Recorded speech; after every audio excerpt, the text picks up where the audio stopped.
Welcome back, Wolfpack. Verlis here to some more Fan Fridays, and we're coming back to one of my favorite strategies that I reviewed in Pokemon Sun and Moon, Trick Room Skydrop. So if you missed it, you guys are going to be in for a treat, because I love one thing about Skydrop. Actually, I love two things. One, that it's underused. You know, if you can take something that people aren't giving a lot of respect and then make it worthy of respect, that is an incredible feeling right there. But two, that it kind of functions like a fake out. You know, you remove your opponent's Pokemon from the game for that turn, and then that means you can use your other Pokemon, just really abuse them and try to play that one into your favor. So let's go and see how we can really bring on the shenanigans with Trick Room and Skydrop, because when you think about it, there's a chance that the opponent just doesn't get to have a turn. Because now, actually, no, well, I mean, there's not even a chance, you know, they just straight up lose 2 turns. It's crazy when you think about it. So now we're going to go into that Mega Aerodactyl. That is going to also be followed up by the Mega Gengar. Gengar is somewhat threatening, but not super threatening. And also Mega Aerodactyl is just a really fast Pokemon. So Aerodactyl is going to come in with that Skydrop. And unfortunately, Garchomp is too heavy to Skydrop. So the only target is going to be the Gengar. And then Garchomp will miss its attack. But Trick Room on the Porygon will go off. So now Trick Room has the ball in its court to pull off some fun. Garchomp will go for that Dragon Claw onto the Porygon. But wait a second. Why is Porygon slower? Trick Room just happened. So Skydrop will land onto the Gengar. Gengar's freed from the Skydrop. Porygon 2 is going to reverse the Trick Room, now making it to where Aerodactyl is the fast Pokemon on the field, and Gengar does not get a chance to use a move for 2 turns. So it's going to protect right there, which is going to work into its favor and maybe screw up a couple of things. But honestly, I don't think it's going to change much. So Garchomp comes in with the Earthquake. That's only going to connect on the Porygon, but Porygon, it's really tanky. And Aerodactyl's a flying type Pokemon, so it doesn't even get to care about that one. And now, I was about to say, like, I could see a Trick Room happening, and then Garchomp going down to this Ice Beam from Porygon while we have the Trick Room up. But no, just in case, you know, you just play it out, because now the Gengar, it's going to die on the next Skydrop, so you don't even need to worry about setting up the Trick Room again. And now Aggron is going to come in. So Aggron, again, going to be too heavy for the Skydrop, but we just outspeed, take the Gengar. And that's why I also really like the Aerodactyl. Mega Aerodactyl gets Tough Claws, Stab on a solid amount of attack, so it actually does threatening amounts of damage with the Skydrop. And then it can two-shot some sweeper Pokemon like that while just making them completely unable of being able to use a move. So yeah, that's going to be Skydrop right there. Boom, Gengar goes down. And now we're going to see what happens, because Aggron, I'm not going to say that it's like super threatening, but it is being a little annoying right now. So that's going to be Aerodactyl getting a little bit of revenge damage as Porygon 2 gets the recover off, and then it can heal up and stay safe and tanky through all of this. So now that's going to be Heatran coming through. Yeah, that's going to be a little too bulky. So what is Aerodactyl going to do to respond to this? Rock Slide. Aggron avoids the Rock Slide. Heatran, though, will take a nice chunk of neutral damage from it. And I guess that does give the chance to flinch. So interesting ways of just like stalling out and making the opponent's life annoying. But now we still have a Porygon 2 that's pretty healthy and able to do all kinds of fun stuff. So setting up more damage potential on this Charge Beam onto the Aggron. Look at that hit right there. And then Porygon 2 will gain special attack. So that could be enough to take out the Aggron right there. And then going into the Tapu Koko. So not only are we finding more damage on the Charge Beam, but now we have a crazy sweeper in play. What is Tapu Koko going to do? Good question. Aggron's going to protect. You know, it's trying to pull something out of this one. And then Tapu Koko with that Wild Charge. Physical Tapu Koko onto the Heatran will take it down. Not much else to say, just so much damage. From, you know, higher on that physical, Life Orb, Wild Charge, with the Electric Terrain. That's crazy damage right there. And then the opponent forfeits because there is nothing left to do. So that's just a taste of the Trick Room Skydrop. Let's go and see what else we got. So yeah, these are like the fancy mechanics I was trying to explain earlier. I think I might have done it a little confusing because a lot of things were happening. But yeah, Skydrop takes them out of the game for a while, you know, puts them in that just weird state where they can't really do much of anything. And because of that, like when you use Trick Room, well, that's going to reverse the speed. So now Aerodactyl goes from the fastest Pokemon to the slowest, which means the opponent doesn't get freed from the Skydrop until Aerodactyl, the last Pokemon, moves. And then by just kind of resetting the Trick Room, it lets you do that again and again and again. But it looks like we're going to be going for something a little different in this battle, because now that's going to be Tapu Koko versus a Kyogre. That's bad right there. We do have the Zekrom, but I mean, I don't see Zekrom being threatening to the Tapu Koko or the Porygon 2 for that matter. So that's going to make things a bit more interesting, and we're going to see how this one ends up playing out. So yeah, Tapu Koko, the like surprise just wreckage against Kyogre. I mean, this would have been like the hard Primal Kyogre counter that would have made the 6th generation format a little more interesting. But Zekrom's going to come in with its aura. Doesn't really do too much right now, and then Kyogre is going to get Drizzle going. It's like, there's so much stuff in play right now. So we get Terravolt on the Porygon 2.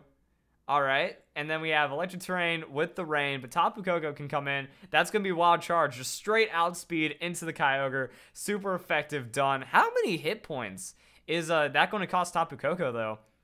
Yeah, that's a good amount of recoil into Life Orb. Tapu Koko can't do many of those. And then Fusion Bolt from the Zekrom, that is going to go and target the Porygon 2, but Porygon 2's tanky. I think he would have a better chance. Yeah, like, should have gone for Tapu Koko if you want to KO Tapu Koko, honestly. So no Trick Room. Regigigas comes in. And is like, where are we going to see the Sky Drop? Because I'm wondering, like, okay, what if Porygon 2 goes down? How are we going to get that Trick Room in our favor? Is Tapu Koko just going to go for, like, some mad damage and cleanup right now?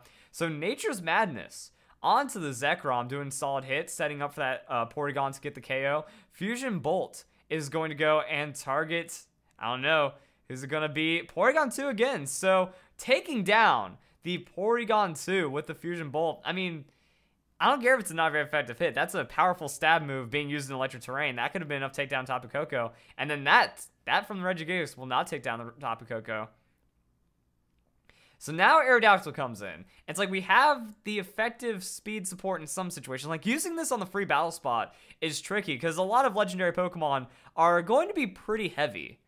So like I think Zekrom, that Pokemon has to be too heavy for Aerodactyl to Sky Drop. And then Tapu Koko just has the damage and the speed. So Aerodactyl comes with that Ice Fang, just outspeed, Zekrom, get wrecked. Now what do we do to the Regigigas? Like this is actually going to show off the Wild Charge Tapu Koko more than anything. Not enough to KO the Regigigas, but I mean, it's absurd, crazy amounts of damage like we've never seen before. Stone Edge will be a super effective hit on the Aerodactyl, but Aerodactyl survives. That didn't do a lot of damage. I expected a lot more damage. And now we've got one more on the Tapu Koko. So Aerodactyl comes in with that Rock Slide. Rock Slide will be enough to not finish. Wow, I thought that had Regigigas. Dang. And then Nature's Madness onto the Necrozma just to be safe. In case it went into like the Ultra Burst, you don't want to use a resisted hit like that. And apparently Nature's Madness also costs you the Life Orb, even though you're just going to be doing half your opponent's health. So Stone Edge connects again with the Aerodactyl. And are we going to see some kind of follow-up? So the Marowak is a pretty solid idea. Like Marowak in Trick Room is one of the most devastating Pokemon out there. And that is going to be going into the Ultra Necrozma. But we still have speed coming from the Aerodactyl, so that's going to be able to like Rock Slide. If we get like that flinch into just a Shadow Bone or something, that would be ridiculous. But Necrozma going to avoid the Rock Slide. Regigigas takes it though and gets KO'd. And Necrozma doesn't have many options in this 2v1 right now. Moongeist Beam. Alright, so the Moongeist Beam. That's an interesting choice. Onto the Marowak. So yeah, just looking to super effective out the Marowak as quickly and cleanly as possible. But I mean, now we don't have to worry about that Rock Slide accuracy because you just Ice Beam. And that should be able to take down the Necrozma. Aerodactyl comes in with that Ice Fang. Or not Ice Beam. Ice Fang. And Necrozma goes down. So Aerodactyl, it's a good Pokemon. It has damage. It has tough claws. It has coverage. So showing like, you know, we don't get the Sky Drop off. We can still do some work. Yeah, I think the free battle spot makes Sky Drop a lot harder than it needs to be. All right, now we have Pheromosa for even more crazy speed shenanigans. I'm wondering what the discovery was with that one. Because, yeah, like in theory, Aerodactyl goes down, you're bringing the Marowak under Trick Room, and things are going to be awesome. But I don't think that's going to happen because, like, you're always reversing the Trick Room. Or, you know, maybe you could stall out the Trick Room in the worst case scenario, and then the Tapu Koko and Pheromosa are still going to be incredibly fast for the cleanup. And in doubles, like, how do you stop Pheromosa and Tapu Koko? There might be not enough damage to, like, KO everything, but you can still follow through with it really well. And now, can you even Sky Drop these Pokemon? Like, we got to see, like, we got the proof of concept. We got the shutdown. Now, this is just like a Mega Aerodactyl feature with a Porygon 2 next to it. And I also imagine that you have to like have the Pokemon weight really well done, well memorized. But yeah, Primal Kyogre, that thing has to weigh like 1,000 pounds. Palkia, that thing has to weigh like 700 pounds. I think what's the limit on Skydrop? Is it like 3 something or 4? Either way, like you can't lift much with that Skydrop, which is a little unfortunate. Like I feel, but then it could be busted. You know, it actually makes sense. Like if something's too heavy to lift up, cool. That's actually a really neat aspect of the mechanic. But if you could use it against anything, then a little too crazy. So that's going to be Rock Slide, Palkia, Kyogre, taking little bits of damage right there. Palkia coming in with that Aura Sphere. Wow, actually using the niche move and clutching good damage on the Porygon 2. Kyogre's going to flinch off that, and Porygon 2 will pick up a Charge Beam. So super effective hit. Doesn't do any damage, though. And then that's not even going to be the boost for the Porygon as well. So Aerodactyl going to keep relying on that Rock Slide. It's not going to be enough to take down the Kyogre. Any more damage from that Porygon would have done it. And then that's going to be Aura Sphere from Palkia. So Porygon 2 taking the damage. Kyogre uses the Water Spout. But that's not going to do anything. Even super effective hit on the Aerodactyl because of how much damage Kyogre has already taken. And then Charge Beam onto the Kyogre. That should be enough to finish off. So free stats for the Porygon, which means Rock Slide will be able to take down the Palkia. Next Pokemon comes in, eats a Rock Slide, gets a +1 from Porygon. That could be enough to just go for the double. And it is a Necrozma. I'm gonna let this battle play out. I'm gonna see like how heavy Necrozma is. I like Pokemon weights. These are the things you don't consider too much. So yeah, Necrozma taking a little bit of damage from that Rock Slide. Palkia also taking a solid hit, enough to get KO'd. And Necrozma is 500 pounds. Duskmane and Dawn Wings are gonna have varying weights. And then Ultra Necrozma. All right. So Duskmane and Dawn Wings are heavier with 1,000 pounds and 700 pounds, and Ultra and regular Necrozma are going to be 507. That's interesting. And then that will be the Ultra Necrozma form coming in. So Porygon, it's got an Ice Beam. We already know about we have ways of dealing with this, but the Skydrop, oh, there it is. So we find ourselves a lock. The non-legendary Pokemon that comes in, things are going to get crazy. So Porygon 2 going to eat the hit right there. And then set up the Trick Room.